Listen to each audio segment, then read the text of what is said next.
Welcome to Haxby Shed. Normally my videos are here in the hobby machine shop, but this time just a few minutes on confirming a big end failure on my son's Volkswagen Passat W8 4 litre.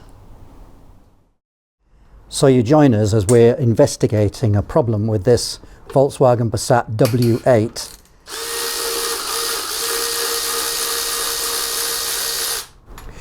Now my son bought this, he didn't pay very much for it, but he was disappointed to find out that it makes a horrible noise as soon as it starts to warm up, and it's a pretty vicious metal on metal sort of noise. So we think possibly one of the big ends has gone. So we're just doing some basic investigation now to see. Now you can't get some of the parts for this engine, like the stretch bolts and various other things like the big end shells. They're just not available anymore. So unfortunately, if we do find that a big end has gone, we're going to have to change the engine. Now you can get them for a not ridiculous price, and the person who can provide the engine will change the chains for us and various other things. So it's an 8-cylinder, is it a 4 litre? Yeah, 4 litre. 4 litre, and it sounds absolutely mint. But like I say, we get this fairly horrible knocking noise once the engine's warmed up a little bit. Now we've drained the oil, and the oil has lots of fine sparkles in it. There were no big lumps or bits, it's just sparkles. And given the age of the car and everything else, if we found it was just something not terminal, we might just flush the engine out and keep using it, having repaired the part which is not terminal, if you know what I mean. So if say one of the chain guides had worn the rubber off and it was rubbing some metal or something like that. So, you know, if it was a show car, well, we'd have no choice, but because we just want to get the thing running and reliable, it wouldn't matter if we just flushed out the sparkles. We've nothing to lose, because worst case we've got to change the engine anyway. So we're going to take a couple of plugs out. We know that the noise, the horrible clanky noise, is coming from the area where you can see my son's hand. Back right, pretty much at the back right. So we've got a bore scope. We don't expect any unusual wear on the bores actually, although there could be, but we don't think so. But with a bore scope we can bar over the engine and just see if the piston, any piston, is moving in time with rotating the crank. Is a simple test. So those are the sort of things we're looking at. We could do an oil pressure test, but today we can't really get the garage doors open because the wind is so strong, so we can't really warm the car up. Now we'll probably as well take the what do you call it, the top cover off at that side, cam cover off at that side as well. I mean, it is very noticeable that the noise is from the back right. Like there. Yeah. Now on these there is a problem.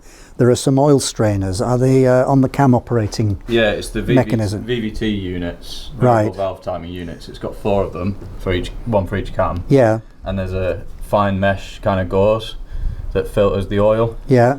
But they can become blocked up. Basically, you can get a oil kind of starvation. Yeah. Yeah. So then what it can do is it can block oil galleries for oil going to other bearings. Yes, yeah. So it's a common fault on these, isn't it? Yeah, it is, yeah. So what people usually do is they remove the mesh. Yes. Preemptively. Yes. And it stops the problem from occurring. Yes. So if I get another engine, if I end up having to do that, yes, obviously I'll make sure that's done. Yes. Yeah, yeah. Well, that'll be part of the deal, isn't it? Yeah. The person who could supply the engine will... He'll do that. Do that for us, yeah. Okay, so if we come to anything significant, we'll put it on cam. So we're finding that the access here is pretty easy. There's a top cover here, which is one part on its own, and then there's a side part on each side, so it's 3 parts across the top there. So with this side off, it's really easy to get to the coil packs. So we've pulled one out, and my son was just telling me that here, these are, what did you call them, the VVT solenoids? Solenoids, yeah, actuator solenoids. Yeah, okay, so we think we can get the spark plugs out quite easily. So we'll get those out and have a look. You know, sometimes it's hard to video and think and talk, but as he quite rightly points out, that cover, as I called it, is the intake manifold. Obviously. It was so obvious I didn't say it.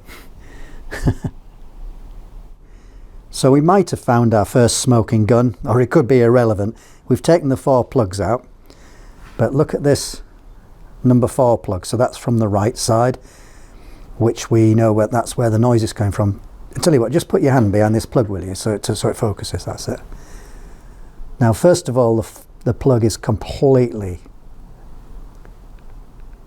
ruined, but look at the oil on it. That's the first time we found that. Now, it could be from the cam cover gasket. It could be a smoking gun though, couldn't it, of some kind? We'll see. I can't get the camera to focus on that, but there's a ring spanner which my son has got on from underneath on the end of the crankshaft. So we're just barring this thing over, and we dropped a screwdriver into each of the holes. Well, actually,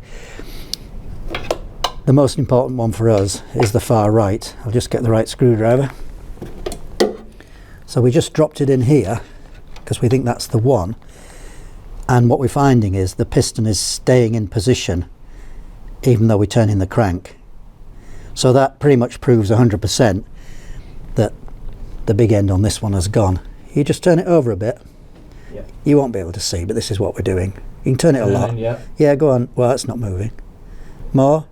Oh wow. Hang on, it's probably not sitting right. No, it's there.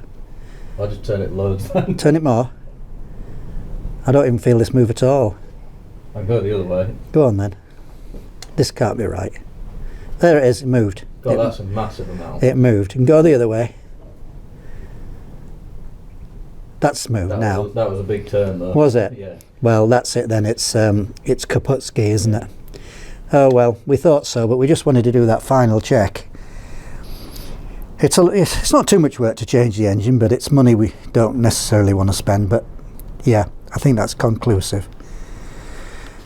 Okay, that was a fairly quick investigation, wasn't it? It was more hope over experience, but never mind. Getting information, and now we can change the engine. Yeah, it didn't take us long, did it? All right, that's the end of this little episode. Cheers.